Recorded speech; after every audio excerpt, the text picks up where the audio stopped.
Oui, je pense que notre époque est hyper moralisatrice, hygiéniste, hyper transparente. Il y a tout un tas de phénomènes que je décortique. C'est un livre d'entretien que j'ai répondu aux questions de Denis Lafay, qui est conseiller éditorial à la Tribune, Mmh. et qui a eu l'idée de venir m'interroger là-dessus. Et on a fait le constat ensemble que les libertés, ce n'était pas quelque chose qu'il suffisait d'affirmer, il fallait être vigilant. Et il y a une transposition. Il y a à la fois les libertés dans notre quotidienneté et à la fois dans leur transposition judiciaire, Mmh. parce qu'il y a une expression judiciaire de ce recul et de ce repli. On reviendra sur plusieurs grandes affaires dont vous êtes occupé tout à l'heure. Un dernier mot sur l'époque, avant de passer à la semaine Paul, Éric Dupond-Moretti. Vous êtes souvent en décalage avec l'époque, ou en tout cas avec les modes de l'époque. Vous êtes un bon vivant, vous aimez boire, fumer, vous aimez chasser. L'époque est plutôt à la taxation du tabac, de l'alcool. Balance ton porc, c'est un mouvement que vous n'avez pas aimé. Est-ce que vous l'aimez quand même, notre époque, là, cette France de 2018? Oui, mais j'aime pas ces dérives, elles sont nombreuses. Hmm. Vous savez, moi, je revendique pas le droit de fumer, le droit de boire, etc., etc. Enfin, mais je revendique une forme de liberté et une absence d'hygiénisme qui fait qu'on fait de nous des infantilisés. Au fond, c'est un peu ça. Je suis tout à fait favorable à ce que l'on dise aux jeunes gens que fumer, c'est pas bon, qu'il y ait des campagnes de prévention. L'alcool, c'est exactement la même chose. En revanche, il y a tout un phénomène de notre époque qui fait que l'on veut absolument penser à notre place. Et je dis, on le développera peut-être, que comme on est dans l'hypermoralisation, tout devient manichéen, c'est-à-dire que tout est noir ou blanc. Et il n'y a plus la palette de couleurs entre les deux. Hmm. Alors, si on est végane, on supporte plus les mangeurs de viande.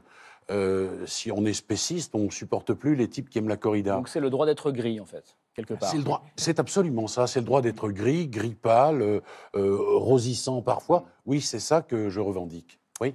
Oui. Éric Dupond-Moretti, là on parle de morale souvent à ce moment-là de l'émission. Vous êtes assez cash, hein. Vous vous dites que l'hypermoralisation pourrit notre société. Vous les trouvez hyper moralisateur, Luc Hermann, ou pas? Comment ça va? Non, mais je le dis pas dans ce contexte. Hmm. J'explique qu'effectivement, on est sommé de choisir aujourd'hui. Vous parliez du droit d'être gris, je vous ai parlé du droit d'être rose, d'être dans la nuance. Mais regardez, c'est la raison pour laquelle, dans notre époque, il n'y a jamais eu autant de communautarisme.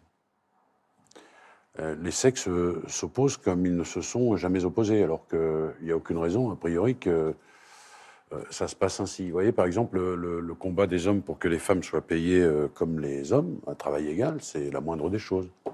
La lutte contre les violences conjugales, les violences faites aux femmes, etc. D'accord.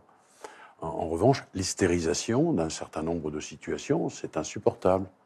MeToo, là, avec la parole des femmes se libère, c'est fantastique. Mais le filtre et le réceptacle de cette parole, c'est la justice. C'est pas les réseaux sociaux. Ce qui vous a déplu, c'est ça? C'est le mot d'ordre balance ton porc et le fait qu'il y ait des Bah, dénonciations, entre guillemets, si sur vous avez Twitter? 99 propos sur 100 qui sont le fruit de la réalité, il vous reste un propos sur 100 dans lequel l'honneur d'un homme peut être jeté en pâture aux chiens. Hulot, Darmanin, Hulot pour la création d'un journal qui d'ailleurs n'a pas vu le jour. Hein. Il y a eu 3 sans, numéros, sans 3 ou 4 numéros. contradictoire, sans avocat. Et puis, cette idée de l'hypermoralisation fait qu'il y a toujours un groupe qui vient nous expliquer ce qu'on doit faire. Je vous donne un petit exemple. Moi, je n'irai pas voir Kanta en spectacle, parce que ça me regarde, voilà. Je ne le connais pas, je n'ai pas envie d'aller le voir. Mais si vous avez envie d'aller le voir, je ne vois pas pourquoi je vous interdirais d'y aller. Alors, il y a un petit groupe qui s'est constitué, et tout est comme ça. Dans tous les domaines de notre époque, tout est sujet à polémique. Et au lieu au fond, de nous réunir, parce que la nation, c'est ça, c'est essayer de rassembler ce qui fait sens, eh bien, on est en permanence dans une espèce de destruction du corps social.